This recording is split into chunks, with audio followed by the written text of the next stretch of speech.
And we're on. So thank you, Dr. Szaban, for joining me today.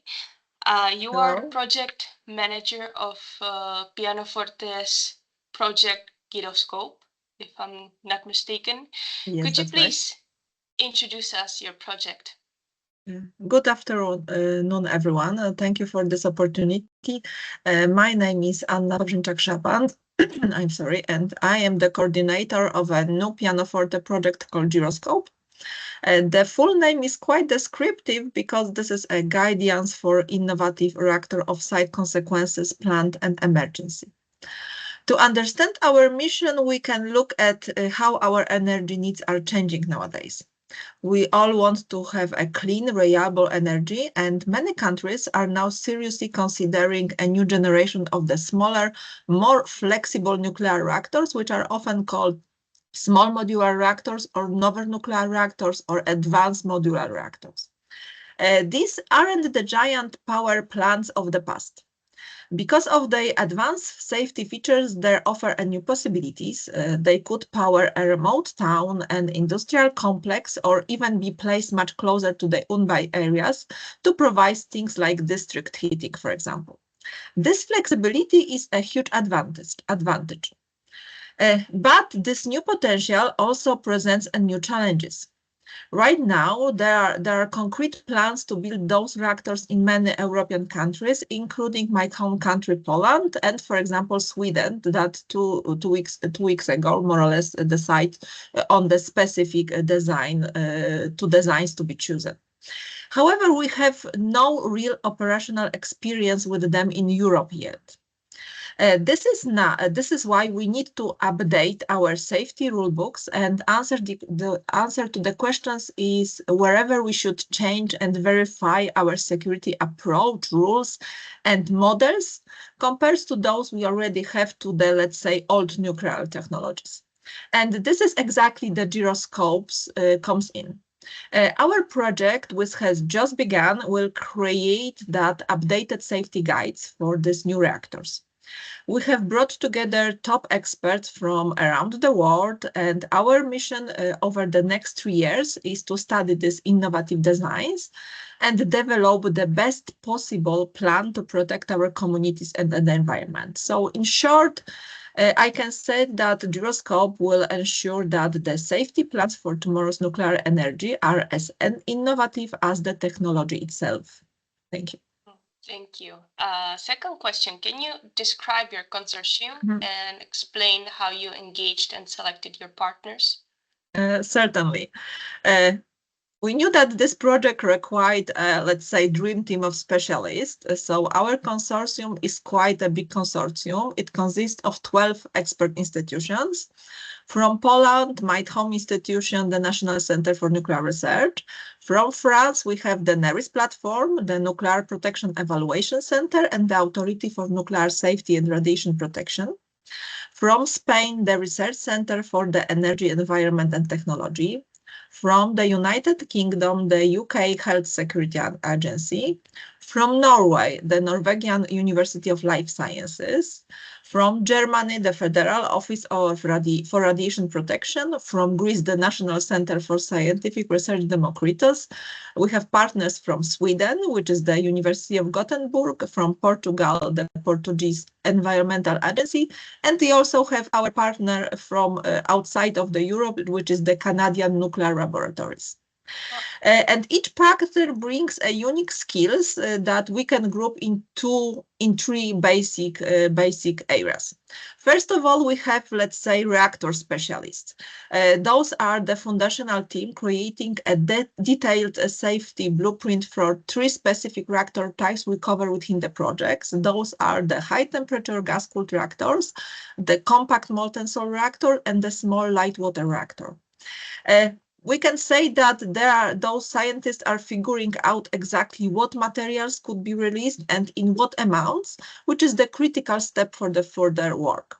The second team is, let's say, environmental modelers. So if we know what could be released, this team figures out where it would go and how.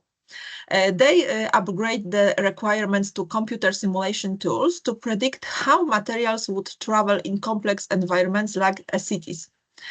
Ultimately, their work is about conducting a thorough risk and hazard assessment, which includes performing a detailed dose assessment to understand the potential impact on people and the environment.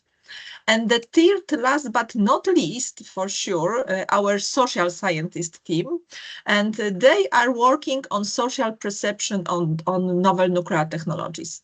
We know that these new reactors could be closer to the communities and placed, and public trust is essential for the success of this type of the reactors.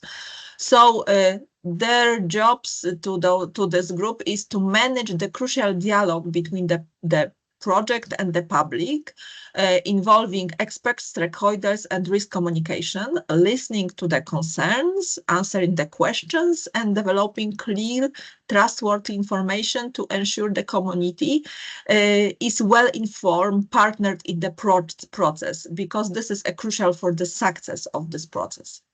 And here I want to underline that outside of the Europe, we are using the experience of our Canadian partner, which is particularly valuable because they have real work hands-on experience in deploying right now this type of the new small modular reactors in Canada. Oh, incredible. Thank you. What key results do you expect from the project? And how do you foresee these outcomes impacting the EU community? Yeah, this is a quite important question because our goal is not just to do the research. We want to produce practical tools, and we expect three basic main results from our project. First of all, we will develop, let's say, a playbook of scenarios. This will be a comprehensive database that details the safety characteristics of the selected within the project new reactor types in various locations. We can think about it as the detailed reference book for the safety planners across Europe.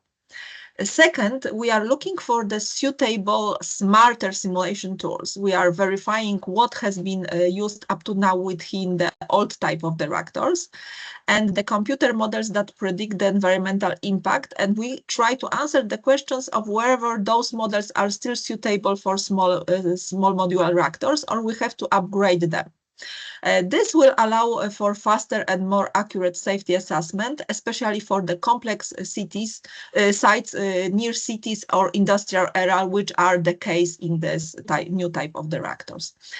And the third, the ultimate result of the project will be a practical guidebook for decision makers. This guide will take all our research from the playbook and the advanced tools and turn it into a clear, actionable recommendations. And it will be the go-to manual for the regulators and governments on how to carry out environmental impact assessment and plan for the emergencies for these new reactors. So let's say how this will impact, let's say, the whole European Union community. We put it into three main points. First of all, more confidence, greater safety. So by having a standardized, scientifically robust safety frameworks, countries can deploy this new clean energy technology with greater confidence. It also will build public trust by showing that the safety and preparedness are the top priorities for those types of reactors. Secondly, smarter and faster decisions. This project will provide a common foundation for all EU countries. Instead of each nation having to start from scratch, they will have a shared set of best practices, and this helps streamline the regulatory process, saving the time and the resources. And last but not least, for sure, supporting Europe's climate and energy goals. To reach the net zero emission and energy independence, we need every clean energy option. GIROSCOPE will provide the safety tools and make the nuclear technology a realistic, hope and secure part of that solution. What a powerful answer. Thank you. Last question. As your project has just begun, what initial outcomes do you anticipate from this collaboration? Now that your project is underway, what early results or impacts do you expect to emerge from the collaboration? Yes, this is a difficult question and timely question because we are at the beginning of the project of our journey. The project has begun in March of this year, 2025, with kickoff meeting in Warsaw. And since then, we have started to work quite intensively to build, first of all, a strong foundation for the project. Our first efforts are focused on creating the essential building blocks for the rest of the project. So on the technical side, our reactor specialists have begun the critical work of characterizing the source term for the selected 3 types of novel nuclear reactors. This means that they are calculating exactly what materials could be released from the new reactors, both during the normal day-to-day operations and in potential accident scenarios.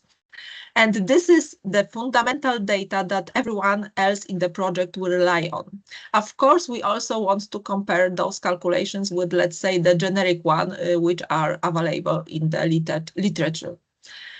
Simultaneously, our social scientists are conducting an intensive review of existing research on the public perception of nuclear technology, so we can build on what is already known, as far the subject is quite living right now in the public space.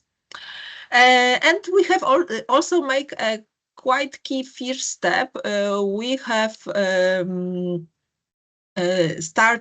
prepared the preliminary identification of our case study locations within the project. We have selected 3 sites based on the current national plans for siting the new reactors, making sure those to choose representative sample of different environments that will cover the urban, industrial, and open rural areas. And this work provides our, let's say, environmental modelers with tangible realistic scenarios they need for the next phase of the work.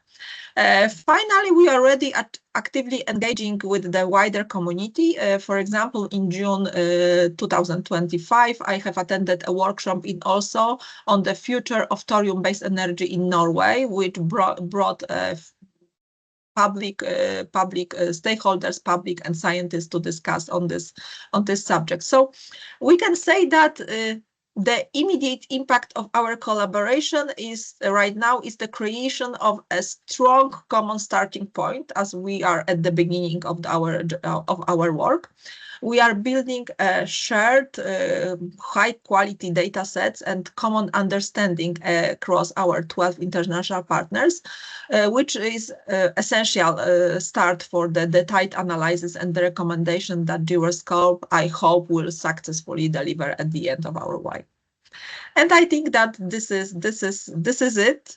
Thank you very much once again for this opportunity to present our project. Let's hope we will achieve, I'm sure that we will achieve all our goals at the end. Thank you very much for enlightening us. It was very enlightening. Thank you, Dr. Szaban, for your time.